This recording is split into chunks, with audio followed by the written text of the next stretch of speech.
对抗强敌的孤勇者，仓促应对宇宙战的应急选择。机动战士高达 SEED 设定解说。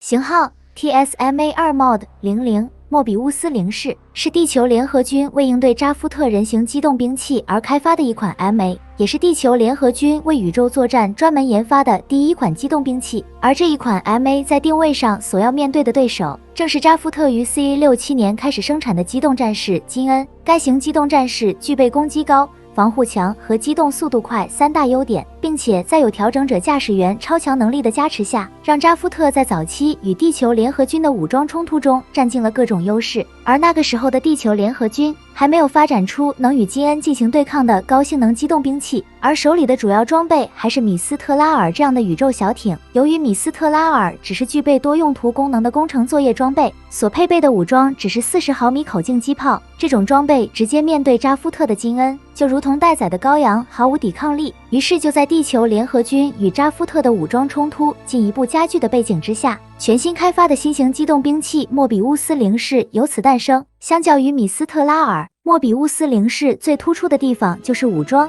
其中在机头下方位置安装了一门线性炮，该炮采用电磁的方式进行发射，其产生的威力足以直接破坏战舰级别的装甲。这个火力对扎夫特的金恩给予了足够的威胁。然后在莫比乌斯零式的机体上还连接了4组武器夹舱模块，该夹舱内带有一门双联装自动火炮，并自带推进器，可脱离机体进行机动，这样就能以不同方位对目标展开攻击。当夹舱伸出火炮时，顶部也会展开火控雷达，迅速对目标完成锁定。这个时候只要驾驶员抓住机会，就能给予目标重大打击。尽管输出的威力要比主武器线性炮要弱，但4个夹舱可围绕目标从不同方向进行攻击，足够令扎夫特机动战士的驾驶员防不胜防，难以应付。然而遗憾的是，这个武器夹舱存在使用门槛，需要驾驶员具备高空间感知能力才能驾驭，而且这个能力还是先天性的，无法通过训练之类的方式来具备这个能力，这就限制了莫比乌斯零式大范围普及装备的可能性。同时，武器夹舱的研制难度超出了预期，直到 CA70年Plant 建国与地球联合展开宣战后，莫比乌斯零式这才得以完成研制，投入实战。需要注意的是，这个时候扎夫特已经在各个区域投放了大量的中子干扰器，不但限制了核能的应用，还对雷达和无线电等设备造成了重大影响。所以为了应对中子干扰器所带来的影响，莫比乌斯零式的武器夹舱采用了线控的方式进行操纵。当夹舱在弹出的时候，就能发现在夹舱上连接着一根不太显眼的线，这也就说明了夹舱在弹出后机动的范围有限，并不能做到随意出现在一个位置发起攻击。而在机手右侧位置还装备有火箭矛，该火箭矛属于辅助工具，可以帮助莫比乌斯零式在高速行进时迅速完成转向，但这样的机动方式无法直接回收矛头，所以在最后时刻会断开绳索直接抛弃。当然，火箭矛还有其他的用法，比如在返航时遇到极端情况，就可以使用火箭矛进行迫降辅助，利用回收绳索的方式帮助莫比乌斯零式平稳降落。基本上依靠这些装备，莫比乌斯零式与机动战士金恩就有了一战之力，甚至在机动速度上还占据着比较大的优势。只要机体和夹舱上的推进器同时出力，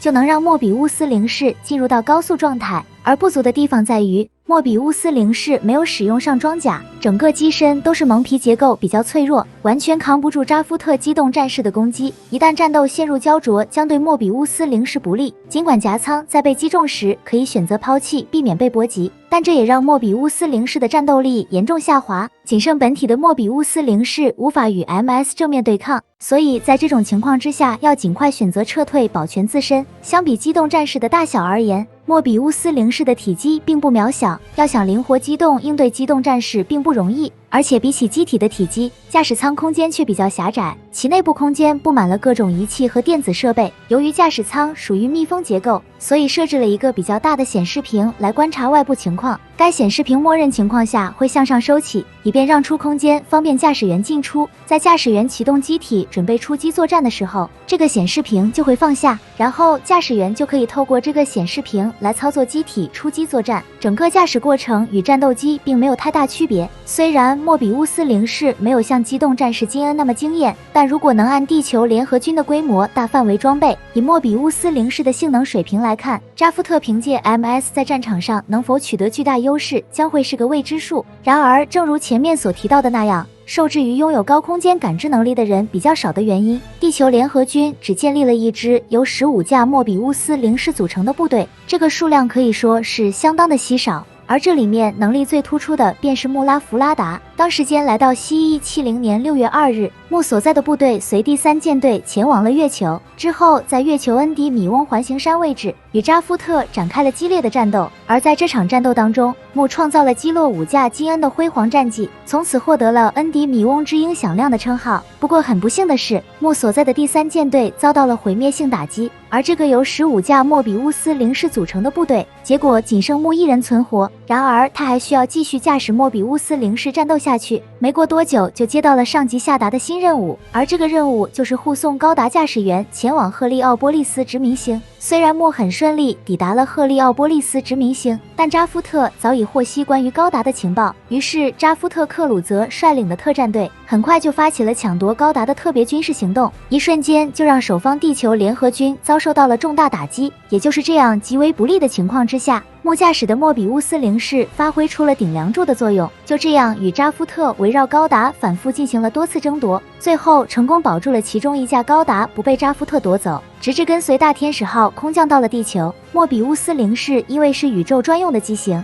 后续在地球上的战斗也就不再出现。当穆使用上了强袭高达以后，这架莫比乌斯零式从此退出了现役，不再参加战斗。需要一提的是，莫比乌斯零式还处于开发阶段时，地球联合军已经就莫比乌斯零式难以量产的问题做出了调整，于是基于莫比乌斯零式新开发了可以量产的 MA， 而这个新的 MA 便是型号为 TSMA2 的莫比乌斯。可以看到，在造型上比莫比乌斯零式发生了较大变化，完全看不出与莫比乌斯零式有什么相似的地方，而内部的驾驶舱也发生了一定程度的更改。而布局和操作方式则变化不大，也是透过正面的屏幕来驾驶机体进行作战。一般而言，只要经过足够的训练，很快就能进入到实战的阶段，驾驶莫比乌斯出击战斗。加上线控的武器夹舱已经移除，对驾驶员也就没有了高空间感知能力的要求，这就让这款莫比乌斯具备了在地球联合军中普及装备的条件。基于武器夹舱被移除了以后，莫比乌斯的武装系统也发生了较大变化，除了机体上2门40毫米口径机炮固定武装之外，还增加了2个挂架来使用不同的武器装备。这其中常用的武装保留了莫比乌斯零式的线性炮，其他的还能携带4枚导弹，用来加强莫比乌斯的打击能力。虽然威力上足够强大，但不太容易突破金恩的防御，而且受中子干扰器的影响，